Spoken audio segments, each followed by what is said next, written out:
민주당 이재명 후보와 우상호 총괄선대위원장이 연일 대장동 몸통은 이재명이 아니다는 억지 주장을 이어가고 있습니다. 김만배 정영학 녹취록 추가 공개로 입증됐다는 허무맹랑한 주장인데 도대체 어느 대목이 대장동 몸통이 이재명이 아니다는 근거가 된다는 것인지 이해할 수가 없습니다. 민주당 우상호 총괄선대본부장이 들이댄 녹취록 내용을 보겠습니다. 윤석열 후보가 김만배에게 내가 우리 김 부장을 잘 아는데 위험하지 않게 해 라고 말했다는 대목입니다. 윤석열 후보는 김만배와 어떤 친분도 없다는 사실을 국민 앞에 명백하게 밝힌 적이 한두 번이 아닙니다. 따로 만난 적 없고 친분이 없는데 김만배의 손을 잡고 위험하지 않게 해 라고 조언했다는 김만배의 일방적 발언을 믿으라는 것입니까? 앞뒤 맥락 없는 김만배의 발언은 내가 윤석열과 이 정도로 친해 라고 일당들에게 자랑한 허언으로 봐야 하는 것이 상식적이고 합리적입니다. 김만배가 정영학에게 윤석열 영장 들어오면 윤석열은 죽어라고 말한 대목도 마찬가지입니다.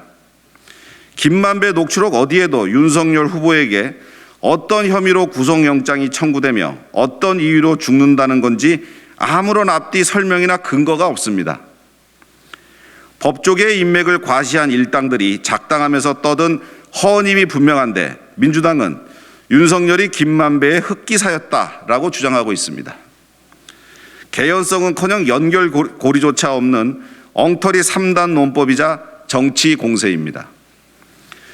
이재명 후보와 선대위는 김만배 정영학 녹취록 추가 공개로 이재명이 대장동 몸통이 아님이 입증됐다고 강변하고 있습니다. 오히려 정반대입니다. 추가 공개된 녹취록에서 이재명 후보는 대장동 몸통으로서의 의혹을 더 강하게 받게 생겼습니다. 녹취록 내용은 2020년 10월을 기준으로 대장동 일당의 총 수익이 5,300억, 분양 완료를 기준으로 삼으면 8,500억 원대로 올라간다는 사실을 입증했습니다. 윤석열 후보가 대장동 게이트 일당이 3억 5천만 원 놓고 1,100배 수익을 올렸다고 말한 것과 정확히 일치하는 액수가 녹취록으로 입증됐습니다.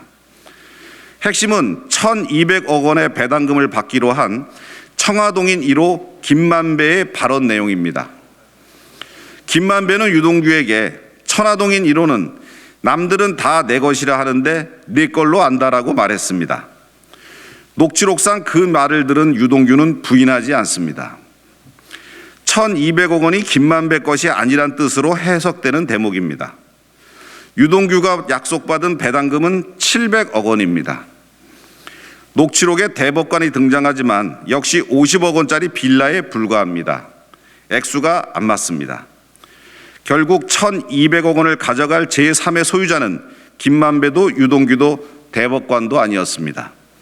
제3의 소유자 그분이 존재한다고 보는 것이 상식에 부합합니다. 이재명 후보는 본인 입으로 내가 대장동 설계자이고 유동규는 실무 책임자라고 말했습니다. 대장동 게이트에서 유동규보다 더 큰 역할을 수행한 그분은 누구이겠습니까?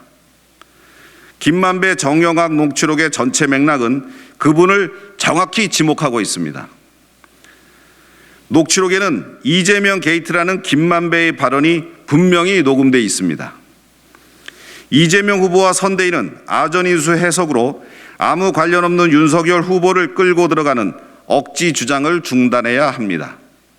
더 이상 국민을 호도하지 말고 갖고 있다는 녹취록 전문을 공개하십시오. 정권 교체가 이루어지고 특검이 실시되면 대장동 몸통, 그물의 정체는 어렵지 않게 드러날 것입니다.